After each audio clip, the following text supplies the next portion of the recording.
Bismillahirrahmanirrahim. Assalamu alaikum and welcome to my YouTube channel. Dear students, as I told you in my short video that very soon we are going to start our tenses.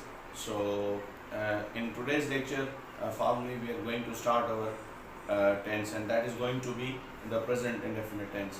So let's start it. Lecture number 22, present indefinite tense. First of all, we will learn what is a tense. Basically, word tense has been taken from Latin word tempus, which means periods or time. So, word tense has been taken from Latin word tempus, which means period or time. जो word tense है वो basically जो है लिया गया है Latin word tempus से, जिसका मतलब है period या time, यानी वक्त या अरसा, जिसको हम वक्त भी कह सकते हैं और उसको हम अरसा भी कह सकते हैं. So this is the origin of word tense. Now let's define what present indefinite tense is. Before discussing this, basically I'm going to tell you that tense means, if we talk about the Sindhi, tense जो को मतलब आहे वो आहे ज़मान. ठीक हाणे जेको ज़मान आहे, ज़मान जो वरी मतलब आहे वक्त. Basically जेके वक्त आहिनि असां वटि, there are three. First of all, present जो चल रहा है अभी, सेकंड जो पास्ट जो गुजर गया, और थर्ड जो फ्यूचर यानी जो आएगा. तो इसका मतलब ये हुआ कि जो टेंस है अगर उसकी जो मीनिंग है वो है ज़मान, और ज़मान का मतलब है वक्त, जिसको उर्दू में वक्त का जमा है औकात.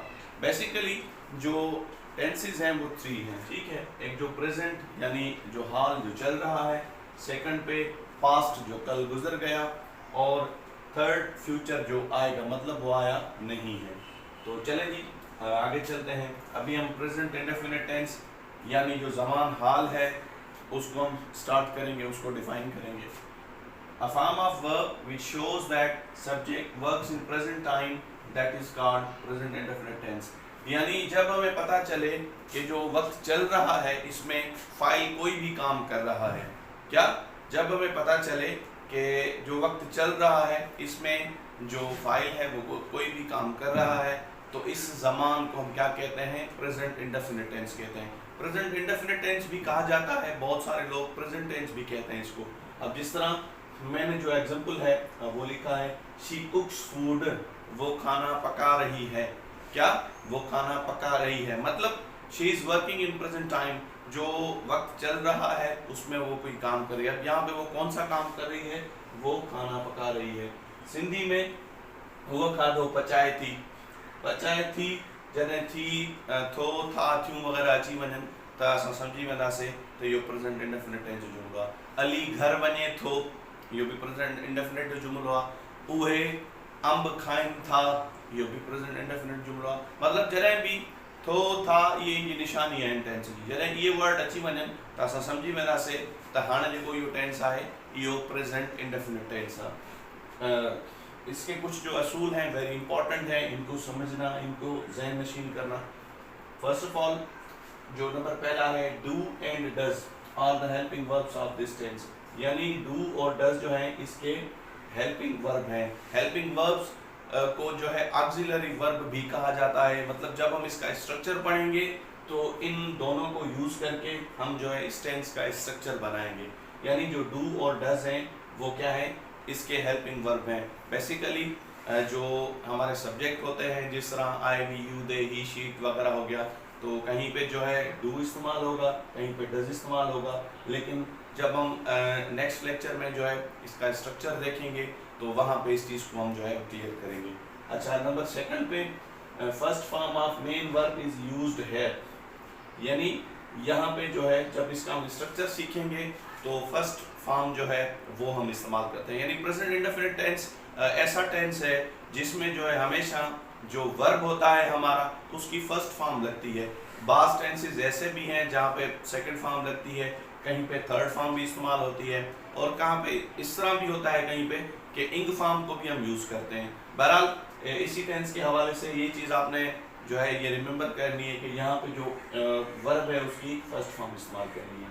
ठीक है, नंबर थर्ड पे इसका असूल है for emphatic sentences same helping verbs are used. जब हम एम्फेटिक सेंटेंसेस की बात करते हैं तो एम्फेटिक सेंटेंसेस में भी हमें क्या करना है, वो सेम हेल्पिंग वर्ब ही इस्तेमाल करने होते हैं। अच्छा, बहुत सारे लोग पूछते हैं कि what is an emphatic sentences. अब ऐसा जुमला जो हमें कंफर्मेशन दिखाए किसी चीज़ की, यानी कंफर्म करे किसी बात को, किसी चीज़ की जो है वो ये हमें बताए कि ये चीज़ कंफर्म है, तो उसी जो सेंटेंस होता है उसको हम एम्फेटिक सेंटेंस कहते हैं, जिसको हम इस तरह सिंधी में कहते हैं ताकीदी जुमलो।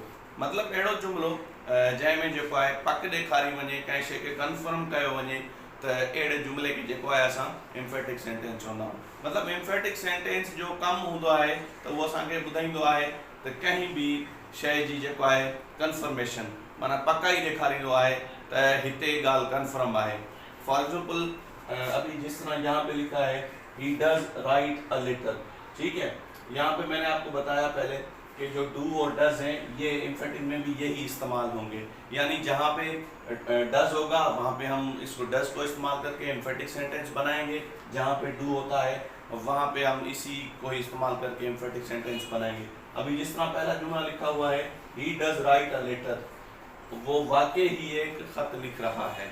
सिंधी में थी तो हुआ वाकई हिक खत लिखे तो, या हुआ पक सां खत लिखे तो, या हू सचपच खत लिखे तो। जीअं तव्हां चओ टिनी कंडीशन में तव्हां चई सघो था, वाकई हुजे, पक हुजे, सचपच हुजे, मतलब इहो जुमलो असांजो छा थी वेंदो, एम्फेटिक सेंटेंस थी वेंदो। अच्छा, उनखां अलावा वी डू प्ले क्रिकेट, हम वाकई क्रिकेट खेल रहे हैं, असां वाकई क्रिकेट खेलूं था, असां सचपच क्रिकेट खेलूं था, त या असां पक सां क्रिकेट खेलूं था। तो ये सभी ॻाल्हियूं जेको आहे एम्फेटिक सेंटेंसिस में अची वेंदियूं आहिनि। बेसिकली एम्फेटिक सेंटेंसिस जॾहिं अची वञनि त ॻाल्हि कंफर्मेशन हूंदी आहे, कंहिं बि क़िस्म जे शक जी गुंजाइश न हूंदी है। ठीक है, सो ये था हमारा आज का टेंस जो है प्रेजेंट इंडेफिनिट टेंस। आज हमने इसका स्ट्रक्चर फिलहाल नहीं जो है पढ़ा, फिलहाल हमने डिफाइन किया है, इसकी जो साइंस है उसको देखा है हमने, और इसकी डेफिनेशन को देखा है, इसके जो असूल हैं उसको हमने देखा हुआ है, जितने इसके असूल हैं। तो आप इन चीज़ों को देख लें, ठीक है। अगर जो जितने भी असूल हमने आज पढ़े इनमें कहीं भी आपको कोई भी क्वेश्चन हो, कोई बात आपको समझ ना आई हो, तो उसको जो है आप क्वेश्चन टाइप करें, इंशाल्लाह आपको रिस्पांस मैं दूंगा वहाँ पे। अच्छा, उसके अलावा जिस तरह हमारी सीरीज ये चल रही है, तो जो अगला लेक्चर होगा it will be about the structure of this sentence. उसमें हम जो है आज हमने इसको डिफाइन किया है, अगले लेक्चर में इसका पूरा हम स्ट्रक्चर देखेंगे कि ये कैसे बन रहा है और फॉर्म कौन सी इस्तेमाल हो रही है, मतलब इसको पूरा डिफाइन करेंगे, और वो मैं सामने यहाँ पे लाइव जो है करके दिखाऊंगा आपको। तो उम्मीद है ये लेक्चर आपको पसंद आया होगा। उसके अलावा अगर आपने जो है अभी तक चैनल को सब्सक्राइब नहीं किया तो चैनल को ज़रूर सब्सक्राइब करें और बेल आइकन पर ज़रूर प्रेस करें, जिस तरह आने वाली तमाम वीडियोस जो है आप तक पहुंचती रहें। और छोटी सी गुजारिश आपसे कि इस वीडियो को आप ज़्यादा से ज़्यादा शेयर करें, सोशल मीडिया पे दोस्तों को भेजें, ताकि जिस तरह ये आज हमने पहला टेंस स्टार्ट किया हुआ है, तो एक सीरीज़ चल रही है, जो नए लोग हैं जो टेंस सीखने का शौक़ रखते हैं उन्हें भी फ़ायदा हो। तो मिलेंगे इंशाल्लाह अगले लेक्चर के साथ, तब तक के लिए अल्लाह हाफ़िज़।